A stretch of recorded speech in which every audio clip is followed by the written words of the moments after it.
descubrir cómo un solo hombre no solo fue un erudito brillante, sino el creador literal de las asignaturas que hoy llenan los colegios. Es un viaje alucinante, la verdad. Vale, pues vamos a desglosar esto. Hablamos de un chaval que nació en el 384 a.C. en Estagira. Era el hijo del médico del rey de Macedonia.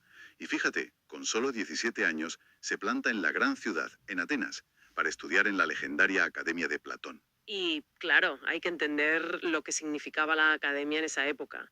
Era, digamos, el epicentro intelectual absoluto del mundo mediterráneo. Las fuentes muestran que Platón tenía un enfoque puramente teórico. O sea, muy de conceptos inalcanzables, ¿no? Totalmente. Él creía que la verdad suprema residía en el mundo abstracto, en las matemáticas y las ideas puras.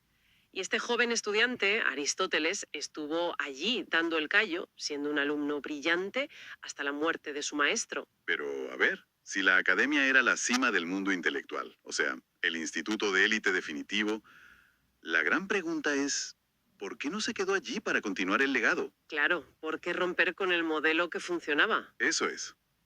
Las crónicas nos indican que, tras morir Platón, se marchó a Macedonia para convertirse en el tutor privado de un príncipe adolescente, un chico que resultaría ser, nada más y nada menos, que Alejandro Magno. Madre mía, lo que debe ser darle clases particulares a un futuro conquistador del mundo. Ya te digo, tiene que ser tela de complicado. Pues si conectamos esto con el panorama general, vemos que esa ruptura con la escuela platónica era inevitable por una cuestión puramente filosófica. Aristóteles, influenciado por su familia de médicos y su etapa en Macedonia, empezó a rechazar esa idea de que la verdad solo estuviera en lo abstracto. Ah, entiendo, necesitaba tocar las cosas. Exactamente.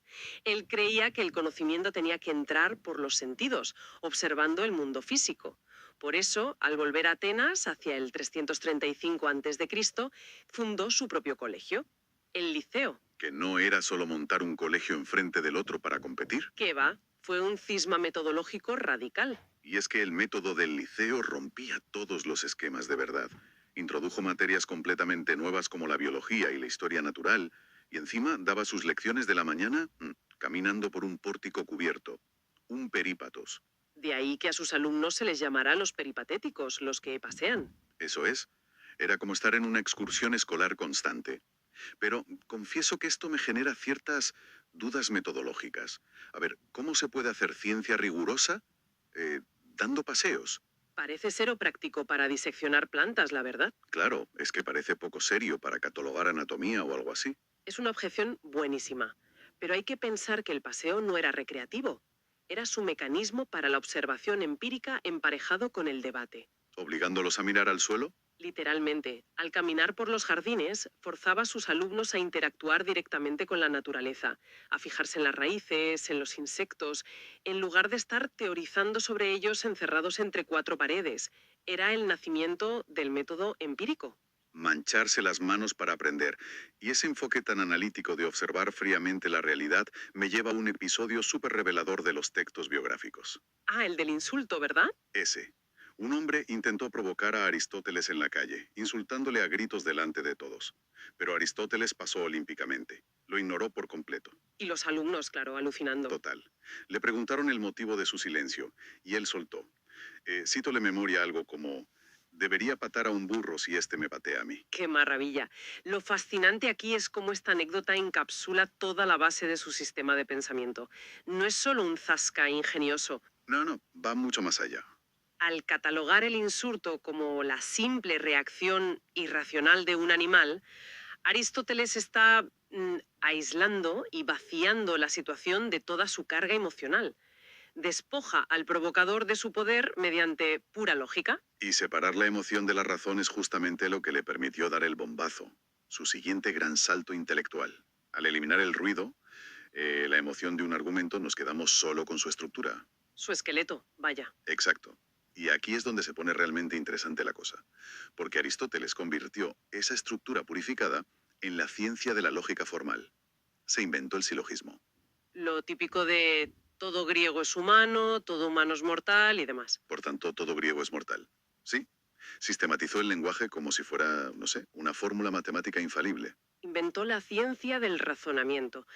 Y para dejar constancia de este esfuerzo titánico por categorizar todo el conocimiento, generó más de 2.000 páginas sobre temas que van desde la ética hasta el clima. Una salvajada de volumen.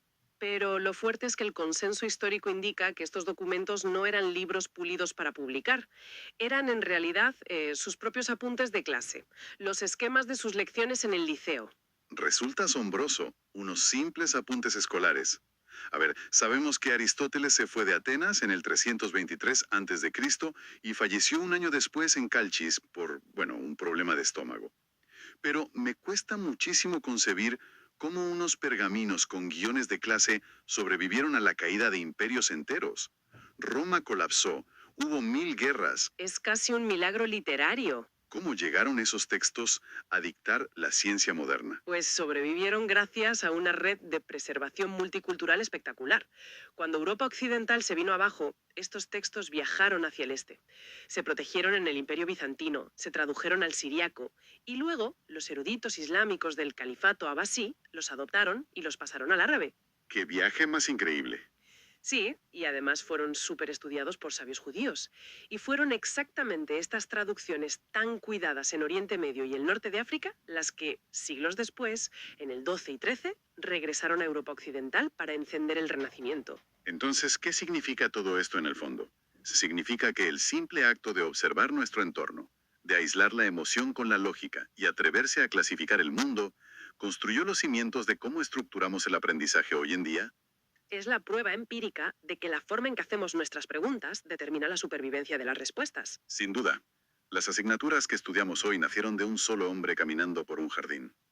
Y nos despedimos con una pequeña reflexión.